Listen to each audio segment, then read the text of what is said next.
Did any of you grow up with a bunch of art tutorial books? Whether they were gifted to you or you bought them for yourself, you just have this stack of art books now that maybe you don't use anymore or maybe even never actually used. 'Cause I have a few. Just a few. I used to have a lot more, but I gave a lot of them up when I moved out of my mother's house some years ago, so a lot of them are lost. But these are the ones I do have. Point is, I was going through the stack of books and found this one really thin one for dragons and fantasy. Now, and this is just my opinion, I find art tutorial books to be a little outdated. With the amount of artists and resources available on the internet for free, these feel a little unnecessary. Don't get me wrong, sometimes I prefer things on paper and in person, and I like to collect art if it's a style I enjoy, for sure. But going out of my way to buy a tutorial book specifically isn't all that likely. That's mostly because I have no money to buy or support anything to start with, but that's besides the point. For today's video, I thought I'd pick one of the tutorials in this book and try and follow along exactly as they describe it and compare them at the end. No looking up extra references, no changing the pose, none of that. All I have is this book, my sketchbook, and some pencils. As an aside, who even holds their pencils like that?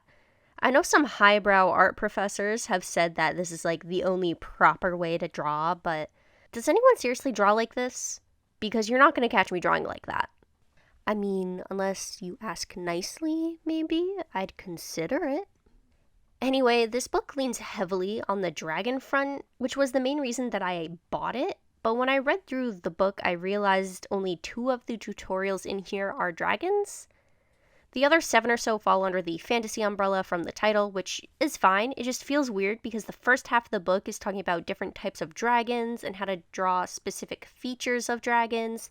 And then after 2 tutorials, they're like, okay, now let's draw a fairy, which is a bit of a jump, but I'll work with it. Before I start though, I want to briefly go over the pencils I'll be using. Since in this book they talk about using various types of lead, I decided to break out this set of pencils. It has a range of hard and soft leads. Harder leads meaning it draws lighter, and softer lead meaning it draws darker, which to me feels a little backwards, but I get the reasoning behind it. Softer means the graphite breaks down more, which shows up darker on paper, whereas harder graphite isn't going to break down as much and thus not show up as easily on paper. So yeah, I get it, but it's still weird. In the set, there is 4H, 2H, F, HB, B, 2B, 3B, 4B, 6B, and 8B. Not that I know what those really mean, aside from one is darker and one is lighter. I'm going to do my best to use the ones that the book tells me to use, but we'll see what happens since this isn't like a full-ranged set or anything. Anyway, let's start with their tutorial of an Eastern-style dragon. Step 1. Draw the line of action with an HB pencil. Include the coils and the liney bits and be loose with it. Gotcha.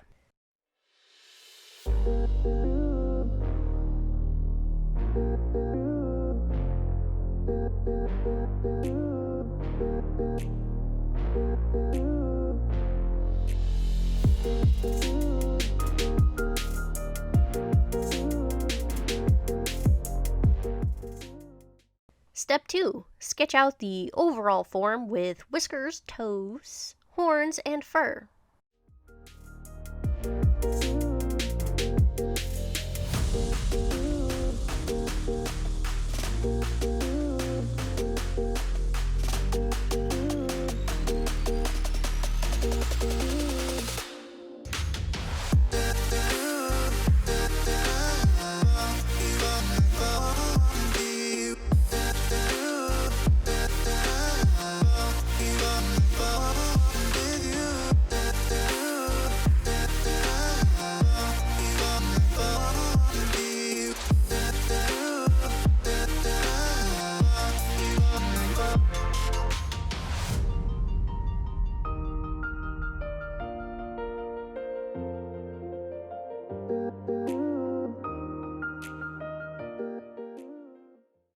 Step 3. Outline specific muscle masses and add more detail to toes and fur and ridges.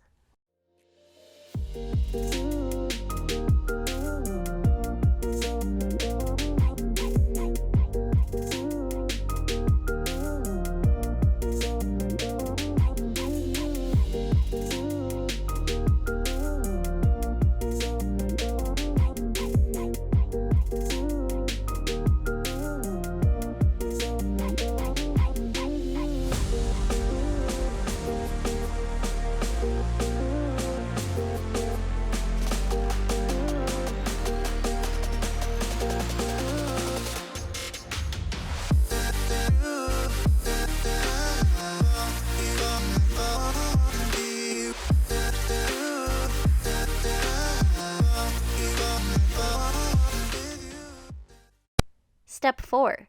Clean up extra lines that aren't needed. Further outline masses and add more specific details. Do these steps sound really vague to anyone else? I feel like these are really vague.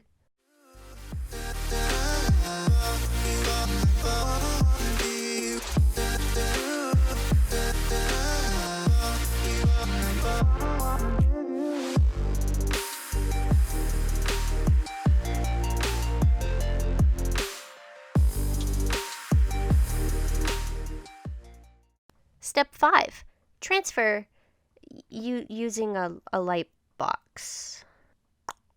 Guess I'm skipping that step, huh? I don't have a light box, and it would be hard to use with the paper inside a sketchbook, so yeah, I'm gonna skip this. Oh, except for the part where it says to add scales. I can do that part.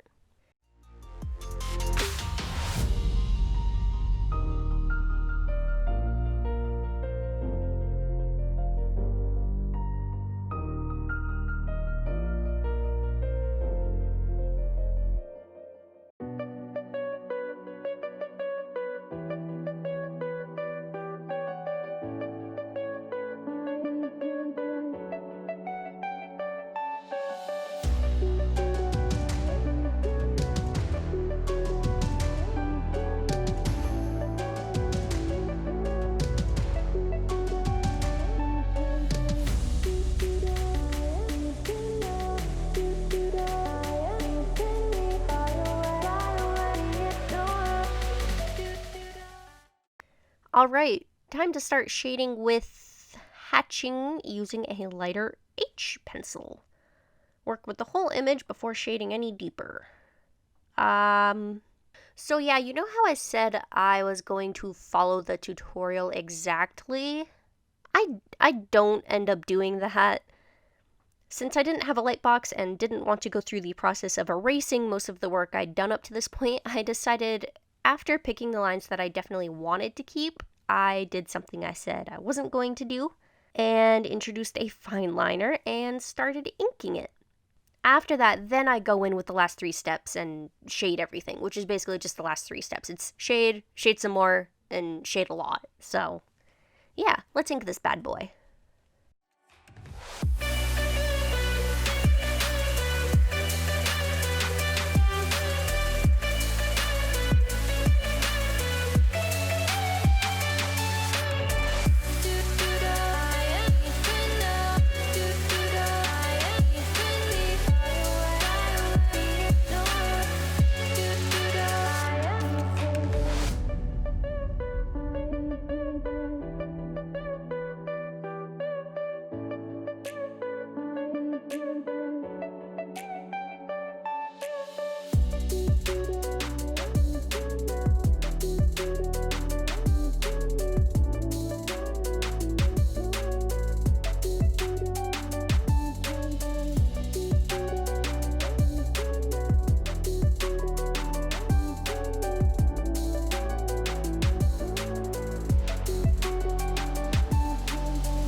Okay, now let's get back on track to step 7, even more shading to get some midtones using B and 2B.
In the final step, step 8, deep shadows with hatching using 3B and 4B pencils.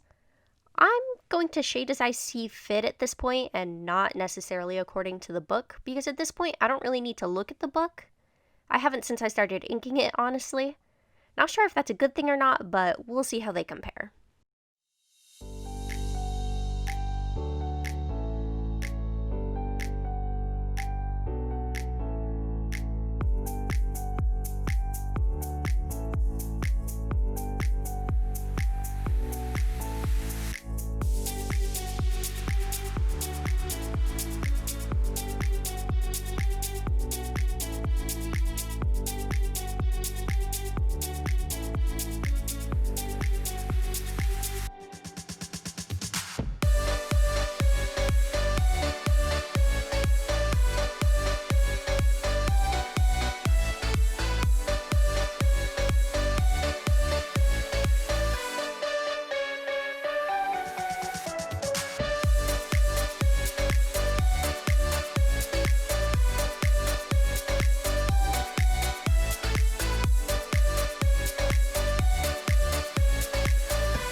Alright, so I have completed the illustration. This is a close-up of it, and this is the close-up of the tutorial version. And here they are side by side. What do you think? I know I didn't really follow the rules and I added an extra step, but I think that helps it pop out a bit more. If you enjoyed this type of video, maybe click the like button or leave a comment down below. I'd consider doing others like this if it's something you are all interested in. I upload every Tuesday and Friday, so be sure to subscribe so you can see my content when it comes out.